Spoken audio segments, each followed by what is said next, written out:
Welcome, Alpha. Greetings to you in the mighty and matchless name of my Lord and Savior Jesus Christ. வாசிக்க எடுத்துக்கொண்ட வேத பகுதி ஏசாயா 59 அதிகாரம் 1வது வசனத்திலிருந்து வாசிப்போம். இதோ ரட்சிக்கக்கூடாதபடி கர்த்தருடைய கை குறுகவில்லை, கேட்கக்கூடாதபடிக்கு அவருடைய செவி மந்தமும் இல்லை. உங்கள் அக்கிரமங்களே உங்களுக்கும் உங்கள் தேவனுக்கு நடுவாக பிரிவினை உண்டாக்குகிறது.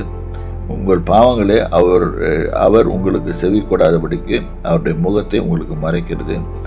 ஏனென்றால் கைகள் இரத்தத்தாலும் உமது விரல்கள் அக்கிரமத்தாலும் கரைப்பட்டிருக்கிறது. உங்கள் உதடுகள் பொய்யை பேசி நாவ நியாயக்கேட்டை வசனிக்கிறது. இதில் ஏதாவது ஒரு சின்ன இல்லை என்கிட்ட இல்லைன்னு சொன்னால் கூட அடுத்த சின்னில் மாட்டிக்குவோம். இங்கே தான் ரொம்ப கேர்ஃபுல்லாக இருக்கணும். நாவ நியாயக்கேட்டை வசனிக்கிறது. நீதியை தேடுகிறவனும் இல்லை, சத்தியத்தின்படி வழக்காடுகிறவனும் இல்லை. மாயை நம்பி அபத்தமானதை பேசுகிறார்கள்.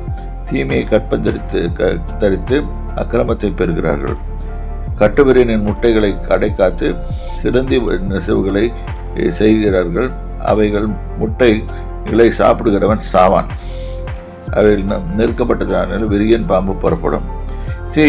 நம்முடைய செய்கைகளின் பலனுக்கு தக்கமாறு பதில் அவர் அழிப்பார். அதுதான் இங்கே போட்டிருக்கு. கர்த்தருடைய கை ஒருபோலும் குறுகி இருக்கிறதில்லை. நம்ம கர்த்தர் நமக்கு ஜெபிச்சா ஆன்சர் பண்ணுறதில்லைன்னு நம்ம சொல்கிறோம். ஆனால் அவர் ஆன்சர் தான் பண்ணுறாரு.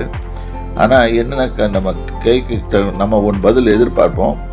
ஆனால் நல்லதே எதிர்பார்ப்போம். ஆனால் நம்ம செய்கிறதெல்லாம் தீய காரியங்களாக இருக்கும்போது தீய ரிசல்ட் தான் வந்து சேரும். ஆகவே நம்ம ஜெபிக்கும் போதும் கர்த்தரை நோக்கி வேண்டும் போதும் ரொம்ப கேர்ஃபுல்லாக அவரை நோக்கி போக வேண்டும். நம்முடைய இருதயமும் கர்த்தருடைய இருதயமும் ஒன்றா இருக்கும்போது நாம் வெற்றிகரமாக ஜெயிப்போம்.